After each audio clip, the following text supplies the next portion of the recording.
بسم الله الرحمن الرحيم. أما بعد، السلام алейкум ва рахматуллахи ва баракатух. Дорогие братья, иншаллах рахман, сегодня расскажу вам хадисы пророка, алейхиссалату вассалам, о необходимости молиться Всевышнему Аллаху, просить у Всевышнего Аллаха, чтобы Аллах сохранил наше здоровье. Мы слышим в наше время страховка своей жизни на год. Там надо платить сумму какую-то, чтобы страховать себя, здоровье. Вдруг придется к врачам обращаться, чтобы было бесплатно. Также мы страхуем наши машины. Но эти страховки не поможет, если воля Аллаха придет. Поэтому в первую очередь надо обращаться к Всевышнему Аллаху, чтобы Он сохранил и продлил наше здоровье. Когда беда придет, уже поздно будет. Когда зима приходит, мы подготовимся к этому. Также мы видим, люди стареют. Когда стареют, то зрение слабеет, слух слабеет. Также другие органы тоже. Аллах злится, говорит. То есть Аллах недоволен, когда человек не просит у Аллаха, чтобы Аллах сохранил его здоровье. Просто человек живет, думает, вот так я буду жить спокойно. Это так, наверное, должно быть. Но Аллах же может лишить в любое время его зрения, слух и остальные органы тоже. Поэтому нам нельзя отвлекаться и просто молча жить. Надо просить у Аллаха, чтобы Аллах сохранил. К этому пример сам посланник Аллаха, саллаллаху алейхи вассалям. Джабир передает, да будет доволен им Аллах.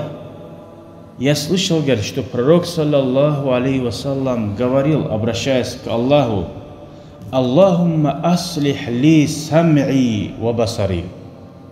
О Аллах, исправь мне мой слух, ва басари, и мой зор. Пророк сам просит Аллах, чтобы Аллах исправил.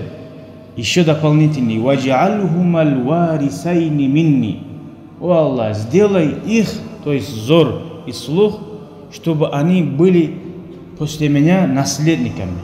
Как это наследниками? То есть при жизни до конца моих дней они остались полноценными, чтобы я остался зрячий и слышащий.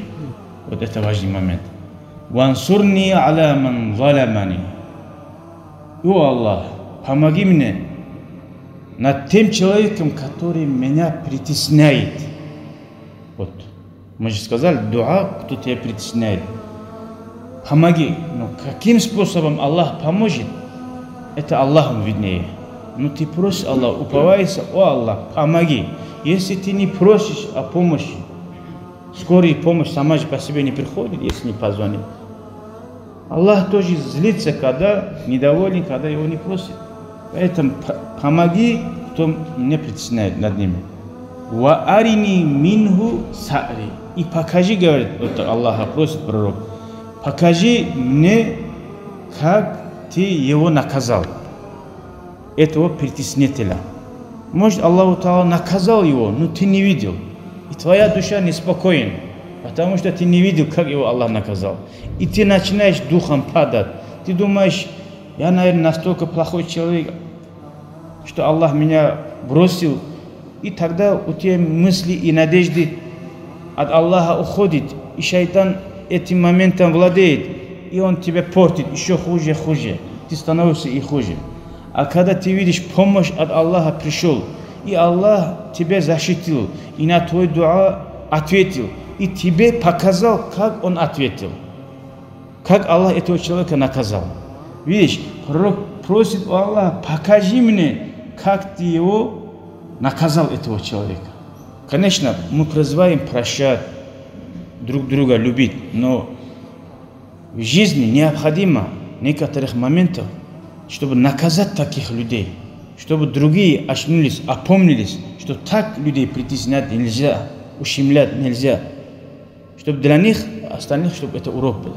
Когда в Коране, в хадисе говорится, наказание в могиле будет, ахирате будет, а думают люди, кто там пошел, кто там был, кто там увидел, Поэтому думает, то, что там будет, будет. Нет, в исламе есть наказание, которое в ахирате, есть наказание, которое находится в дунья. Кто воровал, сказали, шариат есть, руку надо отрубить, если его поймали. Не всегда туда отправляет наказание. Наказание и здесь тоже бывает, если поймали. Поэтому пророк, алейхиссалату вассалам, тоже просил: о Аллах, помоги над тем человеком, который меня притеснял, и покажи мне, как ты его наказал. С этого хадиса мы поняли, как надо просить Аллаха.